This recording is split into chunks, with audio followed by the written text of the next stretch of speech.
আজি মই যাবলৈ ওলাইছোঁ মেৰিবিল অৰ্কিড আৰু এপল পাৰ্কলৈ। প্ৰথমবাৰৰ বাবে ওলাইছোঁ, আপোনালোককো দেখাওঁ কেনেকুৱা হয় পৰিৱেশটো, আৰু আপোনালোকে কোন কোন আহিছে জনাবচোন। লগ পাই আছোঁ ভিডিঅ'টোৰ বাকী অংশত। চাচনিৰ মাজ অংশত মেৰিবিল গাঁৱত এই ট্ৰপিকেল অৰ্কিড এণ্ড এপল পাৰ্কখন অৱস্থিত। আমি যোৱা সময়ত সন্ধিয়া হৈ আছিলে আৰু আমি সন্ধিয়া পৰত এই ট্ৰপিকেল অৰ্কিড এণ্ড এপল পাৰ্কত এণ্ট্ৰি কৰিলোঁ, আৰু এণ্ট্ৰি ফিজ হিচাপে আমাৰ পৰা লোৱা হৈছিলে 70 ৰুপিজ পাৰ পাৰ্চন। লগতে সৰু ল'ৰা ছোৱালী 5 বছৰ হোৱা লগালগ তেওঁলোকৰ পৰাও 70 ৰুপিজকৈ লোৱা হৈছিলে। আৰু আমি যেতিয়া সোমাইছোঁ তেতিয়া যিহেতু পোহৰ হৈ আছিল, অৰ্থাৎ দিনৰ ভাগত আছিল, গতিকে আমি প্ৰথমে এবাৰ গোটেই পৰিৱেশটো এপাক ঘূৰি লওঁ বুলি ভাবিলোঁ। আৰু এয়া আমি তাত থকা দলঙৰ মাজে গ'লোঁ, আৰু দলঙৰ ইটো মূৰত এইখন হৈছে তেওঁলোকৰ ৰেষ্টুৰেণ্ট, আৰু ৰেষ্টুৰেণ্টখনতো সম্পূৰ্ণ গছেৰে ভৰপূৰ কৰি এটা কেবিন বনাই দিছে। আৰু এইটো ফাললৈ আছে পুখুৰীটো ৰাউণ্ড শ্বেপত আছে, আৰু এই পুখুৰীটোত ব'টিং আৰু চাইক্লিঙৰ সুবিধা আছে। ইয়াৰ কাৰণে আপোনালোকে এক্সট্ৰাকৈ পে' কৰিব লাগিব। আৰু লাহে লাহে এয়া সন্ধিয়া হৈছেহি, গতিকে লাইটবোৰ এটা দুটাকৈ জ্বলাবলৈ আৰম্ভ কৰিছে। এণ্ট্ৰি গেটৰ পাছত এইফালে বাওঁহাতে যদি আপোনালোকে অলপ দূৰ আগবাঢ়ি যায়, তেন্তে ইয়াতে আপোনালোকে চিলড্ৰেন পাৰ্কখন পাব, য'ত ল'ৰা ছোৱালীবিলাকে তেওঁলোকৰ এক্টিভিটিছবিলাক কৰিবলৈ পাব। আৰু এইটো এটা ৰাস্তা ধুনীয়াকৈ বনাই দিছে, ইয়াৰ কাষেৰে আপোনালোকে সম্পূৰ্ণ পাৰ্কখন এপাক ঘূৰিব পাৰিব।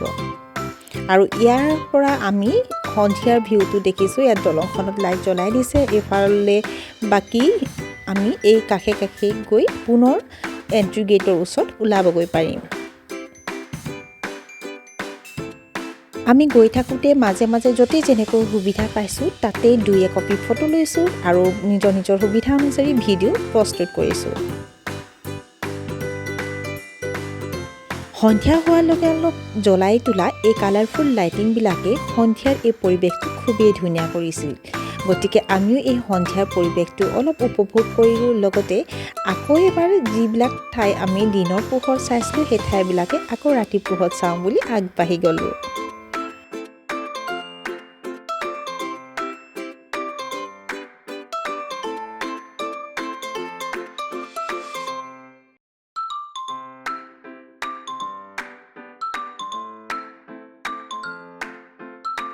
এইখিনিতে আমি লগ পালোঁ এই পাৰ্কখনৰ অন্য এক আকৰ্ষণ, পাণ্ডা আৰু গৰিলা। প্ৰথমতে আমি পাণ্ডাটো লগ পালোঁ, আৰু পাণ্ডাটোৰ ওচৰত থাকোঁ মানে গৰিলাটো আঁতৰি গুচি গ'ল।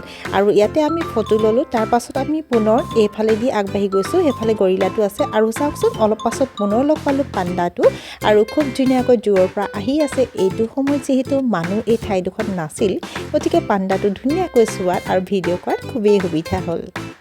পাণ্ডাটো চাই সকলোৰে মৰম লাগে যদিও গৰিলাটো কিন্তু প্ৰায়বিলাকে ভয় কৰিছে, কাৰণ তেওঁলোকৰ মতে যেন ৰিয়েল গৰিলা এটা সন্মুখত ওলাই দিছে তেনেকুৱা অনুভৱ হৈছে। আৰু আপোনালোকে চাওকচোন গৰিলাটো কেনেকুৱা দেখিছে।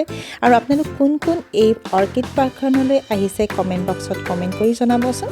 ৰঙা নীলা লাইটবোৰ জ্বলি উঠা দেখি পুনৰ ব্ৰিজখনত এবাৰ উঠিলোঁ, আৰু ইয়াৰ পৰাও বাহিৰৰ যিটো ভিউ হয় সেই ভিউটো খুবেই ধুনীয়া লাগিছে। চাৰিওফালে ৰঙীন পোহৰেৰে জিলিকি উঠিছে, তাতে পানীৰ চিকমিকনি, বৰ ধুনীয়া এটা সন্ধিয়া আমি সেইদিনা উপভোগ কৰিলোঁ। আপোনালোকৰ এই পৰিৱেশটো কেনেকুৱা লাগিছে জনাবচোন। আৰু আপোনালোকেও যদি আহিব বিচাৰে তেন্তে এই ঠাইডোখৰলৈ আবেলি সময়ত আহিব, যাতে আপোনালোকে আবেলিৰ লগতে ৰাতিৰ যিটো ভিউ হয় সেই ভিউটো উপভোগ কৰিব পাৰে। তেন্তে আজিলৈ ইমানতে সামৰণি মাৰিছোঁ।